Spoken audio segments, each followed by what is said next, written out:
Hello,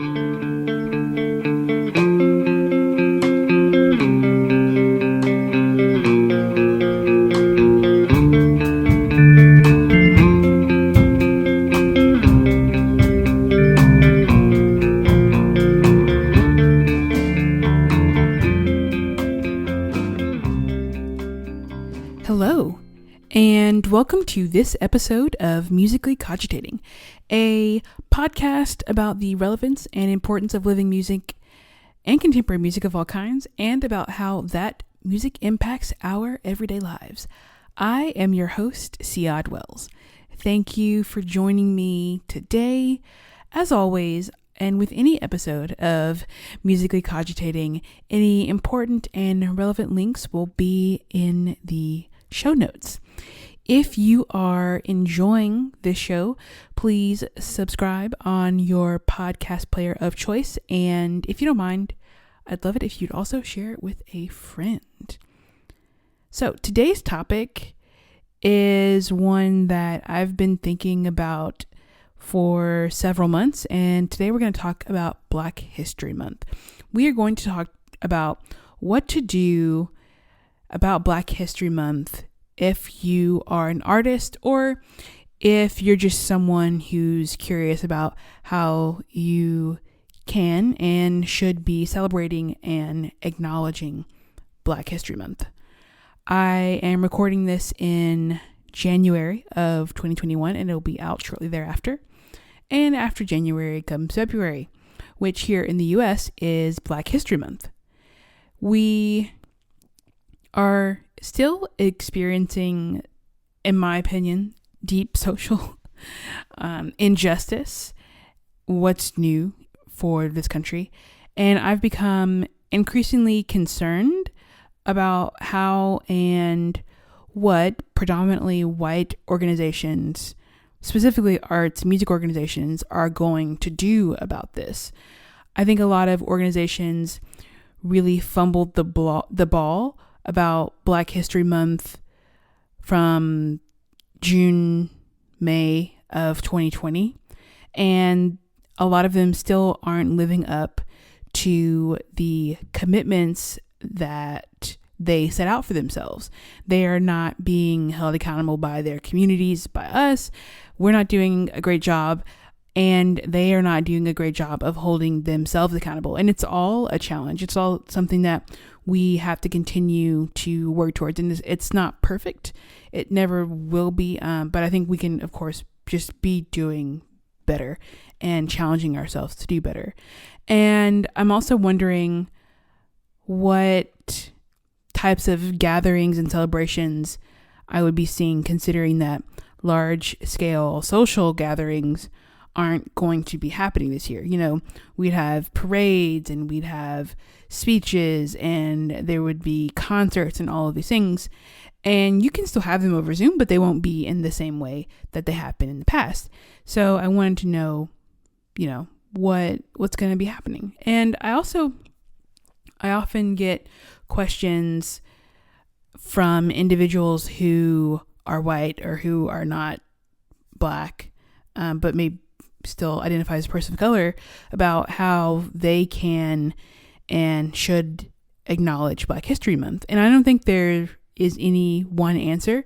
The things that I'm going to talk about are simply my opinions, my thoughts, some things that I've seen organizations do that I don't think is appropriate or right. And we need to be more vocal about this. I think we, like I said, can be holding organizations accountable for what kinds of celebrations and acknowledgements that they will do, because they are, for better or worse, cultural institutions. And if they are, I don't like to say that these institutions are tastemakers or that they are the keepers of culture, so to speak, but I think that they can have some influence on our culture. And I think that if they are continuing to ignore and not to acknowledge Black History Month, Women's History Month, Black Music Month, Pride Month, the month that celebrates Native and Indigenous folks, I think that they are doing, culture a disservice. Before I get into the list of things, so to speak, I wanted to do just a really, really brief overview or history of Black History Month, because I am sure that I learned this in my mom's second grade class, but beyond that, I don't ever remember having discussed this in school, which is probably not a surprise to anyone. So here's a brief, very brief lesson on Black History Month. My aunt, she always says that you have to know your history. And I believe that. And so now I'm learning this history alongside you. So Dr. Carter G. Woodson created Negro History Week in 1926. There were two goals that he wanted to carry out in starting this. The first goal was to use history to prove to white America that Blacks, or Negroes at the time, had played important roles in the creation of America and thereby deserved to be treated equally as citizens. And his second goal was to increase the visibility of Black life in history at a time when few newspapers, books, universities took notice of the Black community except to dwell upon the negative. And artists such as Aaron Douglas, Richard Barth, and Lois Jones created images that celebrated Blackness and provided more positive images of the African American experience. So Negro History Week became Black History Week in the early 70s, and then in 1976, the week-long observance was expanded to a month in honor of America's bicentennial. I also read that it was in February because that was, I believe, either the month that Frederick Douglass was born, or it could have also been the month that he died. But I read that somewhere. So I will have that fact checked in the show notes. That brings us to Black History Month now. I've been thinking a lot about, do we still need Black History Month? And in my opinion, yes, we still do. I think we still need to, as a country, acknowledge the achievements that come from Black people. I think that we need to acknowledge the foundation upon which this country was built, which is, of course, on the backs of Black people. And Black History Month is an opportunity to do that, even though it's the shortest month of the year, so it's short-sighted. But, that's a different conversation for a different day. Though times have changed, maybe the original idea behind Black History Month is not necessarily what we might still be trying to achieve today, but I think it is still necessary. And as I said, Black people still deserve to be celebrated and to be acknowledged. And I can't speak for everyone, but I think that a lot of people would agree that it's still a necessary part of our culture and something that we need to celebrate. Of course, there are others who are uninterested in acknowledging Black History Month, and that's okay. And there's some people who are in the middle who acknowledge it, but they might not celebrate it in any particular way, and that's okay too. There are differences of opinion about this, and I think that that's beautiful. My Black experience is not the Black experience of everyone else's. It is one Black experience, and that's okay. I'm not an authority necessarily on Black History Month per se, but I'm an authority in what I believe. And so, of course, that's what this podcast is when I'm doing these kind of solo episodes. So let's get into some specifics about art. In any of the following items, I think you can interchange artist with arts org, musician, decision maker, cultural worker, someone who is involved in music. And I mean, of course, I'm using music broadly here. I'm not specifically talking about classical and contemporary music, although that is often my context. So some of this will be from that kind of viewpoint, but you can interchange that. I think arts orgs historically have done a bad job at celebrating or engaging with these types of celebrations.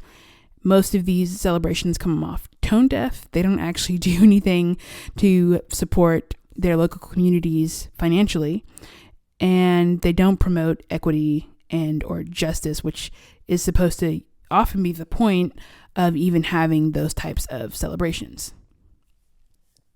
Here is a quick list of the things that I've seen artists, arts orgs, musicians typically do during Black History Month.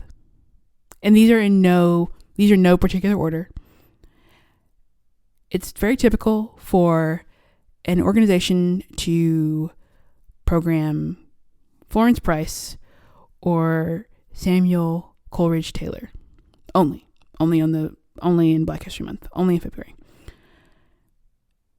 This program or these concerts are not often included in their subscription series. They're kind of relegated to the quote unquote special series. So it's not something that comes included, that's a part of the packages. It's something a little extra, it's special. These organizations will often bring in guest conductors who are often Black or artists who are often Black, but they will only bring them in for, again, these special concerts. So they don't invite these artists or these conductors to be part of their seasons in any other way except for during Black History Month. Arts orgs do not ask for the input of Black people about what to do for this. I think, and this is one that I know a lot of people have seen, is the organizations will suddenly put Black people in their marketing and promotional materials. So there will not have been a drop of melanin in any of the concert materials until February hits, boom, and suddenly we go on a tour and all you see is little Black kids smiling and holding violins, if that, or you suddenly see a Black conductor in the program, or Black families sitting out in this concert hall where they're actually not typically welcomed, but these program materials make you think so. A lot of these organizations employ no Black people or on staff regularly. They will do this thing where they hold a program in a Black church, but they never engage with that church or that community in any of the other 11 months of the year. Organizations often fail to acknowledge their role in upholding white supremacy in classical music, which is a big one. For the guitarists out there who are listening to this, if you're in the guitar world and you come to Black History Month, you do nothing. I've never been to a guitar related anything during Black History Month that was centered around or celebrating Black History Month. So they would do nothing. This is bad. And the majority of these actions don't contribute to any kind of meaningful social change. I think they are performative at best. They are not creative and mainly waste people's times. And I know that there is something to there is a lot to be said about an organization who is taking steps to do a thing, but you have to be taking steps all 12 months of the year. You can't only take steps in February. That's what I see a lot of. I'm not saying not to program Black musicians, conductors, composers during Black History Month. That's not what I'm saying. I'm saying that that shouldn't be the only time that you do that. Now, this is a list of things that I think you can do and that you should do during Black History Month and during the other 11 months of the year. You can elevate Black conductors to the podium consistently, especially Black women conductors. They are out there.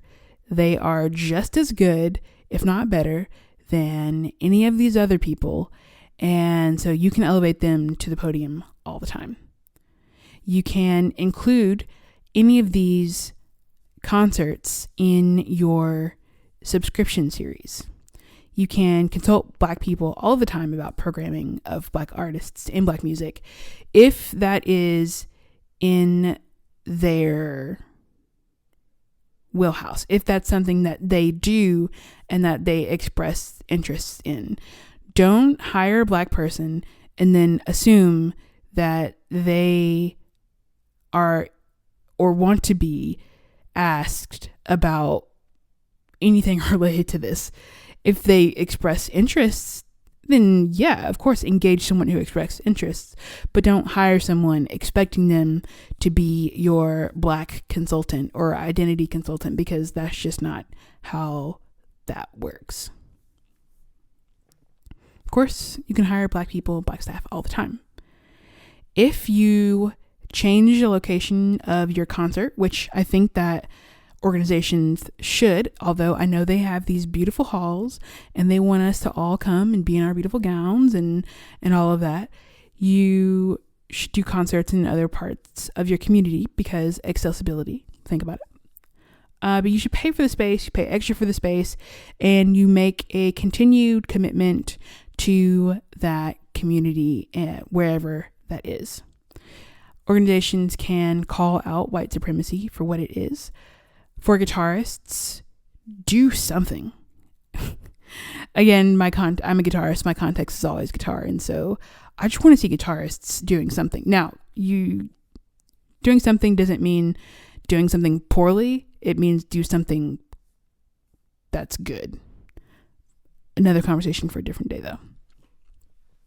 And for guitar societies, I also think that you should do something.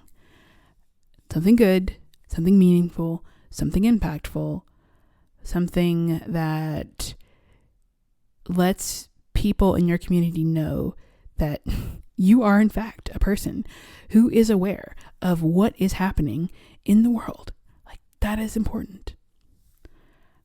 I think if you're an individual artist, there are lots of things that you can be doing. Mainly, of course, not mainly, but one of the, in my opinion, easiest things for you to be doing is to be programming Black artists, Black composers on your programs. But you should be doing that all of the time.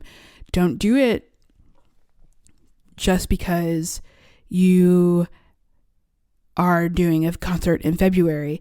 Don't find a piece by a Black composer and then only play it during February. Like, that's not cool. That's not the point. That's not meaningful. It's performative. It's a waste of time and doesn't really lead to change. If you are really willing to put some skin in the game, as regular co-host Jess likes to say, I think that you can maybe acknowledge and uplift your Black colleagues. If an organization comes to you and says, hey, we want you to do a Black History Month concert, and you are not Black, don't identify as Black or anything like that, maybe consider uplifting a Black musician who, if you know that they are interested, you can suggest for them to be on that series. That is something that I think people are getting better at recommending people for opportunities that they know are not theirs to take. But I think scarcity is real, and so we don't want to turn down opportunities for that reason. But it is a very valid and important reason. I think continuing to have collaborations to just in general uphold Black voices is something that individual artists can be doing all of the time. Again, my context is as an individual artist, yes, but also as someone who runs an arts organization, who works at an arts organization, who sees a lot of arts organizations not doing the things that they said they were doing. And so that's just a little bit about how this kind of came to be. Again, none of this is perfect, or none of these are perfect solutions, rather.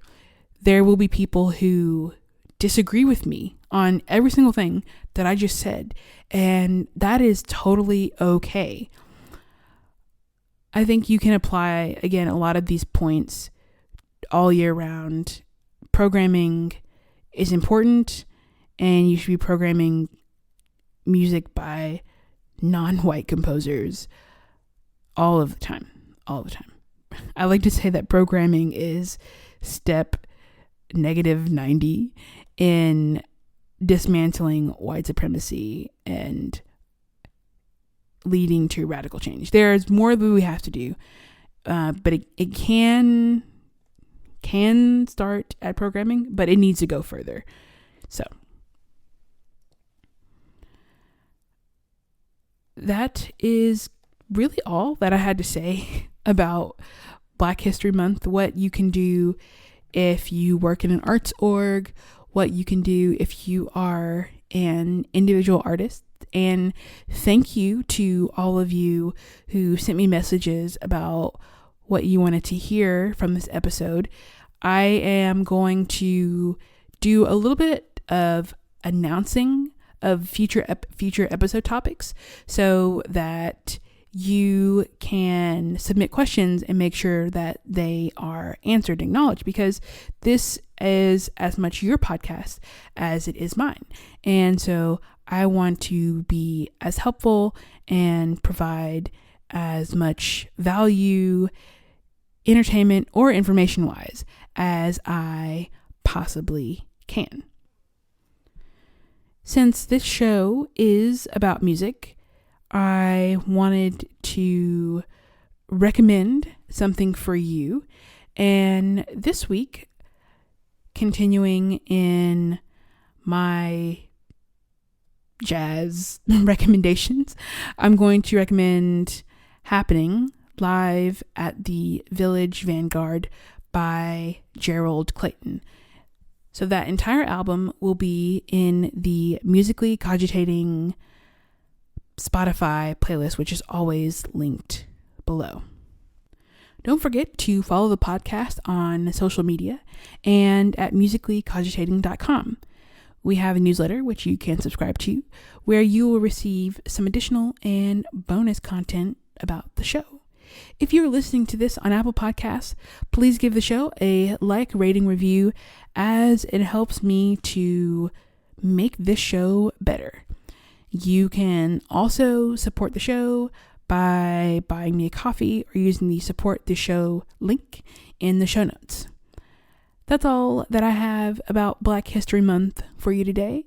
The first episode in Black History Month from this podcast will be part 2 of our book club series, where we do a deep dive into The Revolution Will Not Be Funded Beyond the Nonprofit Industrial Complex. So expect that in February. I will, of course, be back in 2 weeks with that episode. And until then, reach out to me. I'd love to hear from you. And I hope that you have a wonderful rest of your day. Until next time.